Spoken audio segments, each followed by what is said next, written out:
منډې باودین سه عزتمنو یو خاوند د خپلې ښځې سره جنګ جګړه راغله. د هغه د ښځې د کس د خپلو بچو ته یې زهر ورکړ. عزتمنو دغه د زهر په دوران کې عزتمنو ښځې خپل بچي راواخیستل او هسپتال ته یې راوړل. عزتمنو راځئ مینه واله چې څه وشول. هغه د ښځې خبرې تاسو ته په دې ویډیو کې شریک کوم. دا ویډیو تر اخره پورې وګورئ چې تاسو ته پوره معلومات در ورسېږي. دې معلومات نه مخکې عزتمنو زه تاسو سره دا یادګي نه کوم، تاسو کو چارل زموږ په دې سوپر کلیک چینل کې نوي وئ، چینل هم نوي سبسکرایب کړئ. مهرباني وکړئ تاسو زموږ د سوپر کلیک چینل د سره سبسکرایب کړئ، پاکې او ساده ټاله نشان ووهه چې ښایي یوه نوې معلوماتي ویډیو تاسو ته په اسانۍ باندې در ورسېږي. عزتمنو د نن نه 2 ورځې مخکې منډې باودین عزتمنو نو یو خاوند راپاڅېدی، خپلې ښځې سره په څه خبره باندې جنګ جګړه. لازمي عزتمنو په کور کې جنګ جګړه راځي، خپل مور او پلار سره هم راځي، ښځې سره هم راځي.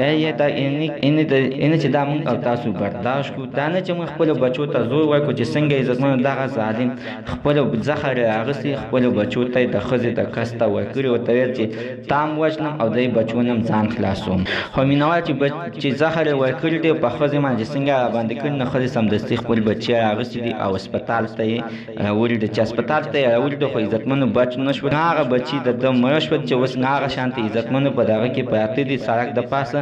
او دا دویمه ورځ چې په احتجاج کې دي او تر اوسه پورې د دې کس د هغه کس لا نیولی پولیسو لا نه دی نیولی او دی تښتېدلی. نو زموږ د دې ویډیو مقصد همدا ده چې هغه خاوندانو ته ده چې کوم خاوندان خپلو ښځو بچو سره جنګ جګړه کوي او په نه څه خبره باندې نښه دي. آیا چې تا خپلې ښځې سره جنګ وکړو نو بچو ته هېڅکله زور مه ورکوه. خپله ښځه دې کنټرول کړه، خپله ښځه پخلا کړه یا یوه ویټه کړه او بچو ته هېڅکله څه مه وایه، ځکه چې هغه خو ماشومان دي 3-4 کالو دي. دې سره ظالمه ستا اخر څه حق سازېدلو چې ده ته تا زهر ورکړه بیا دې ووژنه. مینهوالو د داسې کسانو دې مخنیوی وشي، داسې کسان دې ونیول شي، دوی د ټولو نه غټه سخته سزا دې ورکړي. سبا به بل پلار به ورپسې دغه شانته بچو سره به ظلم زیاتی وکړي. مینهوالو زموږ د سره تمنن زه خبر د دې زه پورې د نوي معلوماتو دپاره د سره زموږ دا سوپر چینل د سره سبسکرایب کړئ، خوا کې سره د ټالۍ نشان ووهئ چې ښایي یوه نوي معلوماتي ویډیو تاسو ته په اسانۍ باندې در ورسېږي.